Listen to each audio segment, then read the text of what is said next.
White sugar.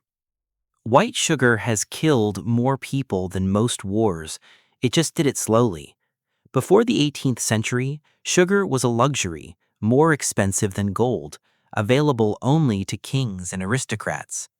Everything changed when German chemist Andreas Marggraf discovered in 1747 that sugar could be extracted from ordinary beets. Industry ran with the idea, and sugar became cheaper than water. From that moment, humanity started consuming it in amounts that evolution never prepared us for, not even close. At the chemical level, white sugar is pure sucrose, no vitamins, no minerals, no beneficial compounds whatsoever. The moment it enters your body, it breaks down instantly into glucose and fructose, triggering a sharp spike in insulin. Your brain gets a dopamine hit and immediately demands another one. That's not a character flaw, that's neurochemistry. Chronic overuse triggers a process called glycation. Sugar molecules literally glue themselves to proteins inside your body, breaking down collagen and blood vessels and accelerating tissue aging from the inside out. Premature aging doesn't start on the surface, it starts here. Cane sugar. Thousands of years ago in India, people simply chewed cane sugar straight from the stalk just to get the sweet juice. No factories, no processing, just a plant and a person. That was the very first sugar in human history. Cane sugar has been cultivated in India and New Guinea for over 8,000 years. Ancient people called it honey without bees. When Arab traders brought it to medieval Europe, it was worth a fortune, weighed like rare spices, kept under lock and key, given as gifts to kings. Today, a bag of it sits next to the checkout counter in every grocery store. Chemically, unrefined cane sugar is the same as white, but with molasses still inside. That dark, sticky liquid preserves trace amounts of calcium, iron, magnesium, and potassium. Because of the plant residue left in it, absorption is slightly slower. The glucose spike is a little gentler than with white. But don't be fooled. At the systemic level, your pancreas takes the same hit, and your liver still accumulates fat when you overdo it. It's the same carbohydrate punch, just in a slightly more attractive natural package. Honey. 8,000 years ago, a person was climbing a sheer cliff face to get to honey.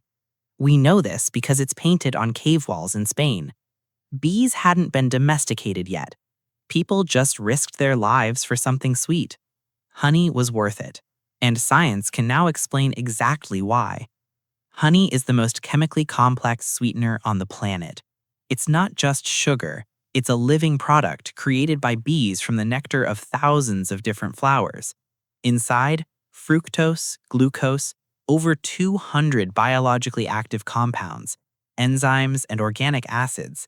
The enzyme glucose oxidase releases small amounts of hydrogen peroxide on contact with water.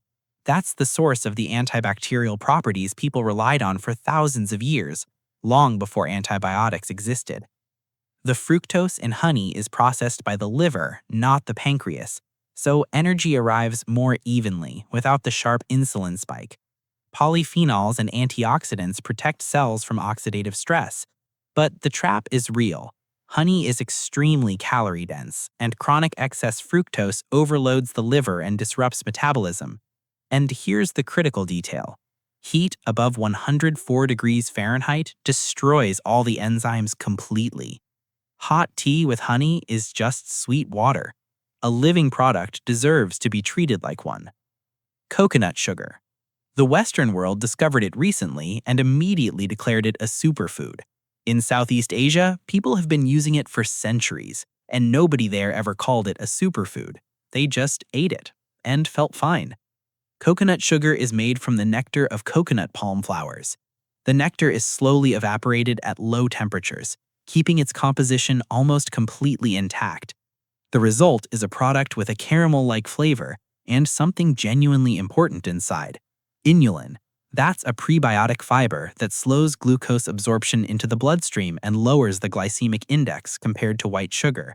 Your blood vessels and your pancreas take a noticeably smaller hit. Zinc, iron, and potassium are present here in concentrations several times higher than in cane sugar. Your gut microbiome gets support instead of the usual assault. Energy comes in steadily without the sharp mood swings and afternoon crashes that follow regular sugar. But 70% of the composition is still sucrose. This is an honest and smarter alternative, not a magic replacement. Nature made it better than white sugar. That still doesn't mean you can eat it without limits.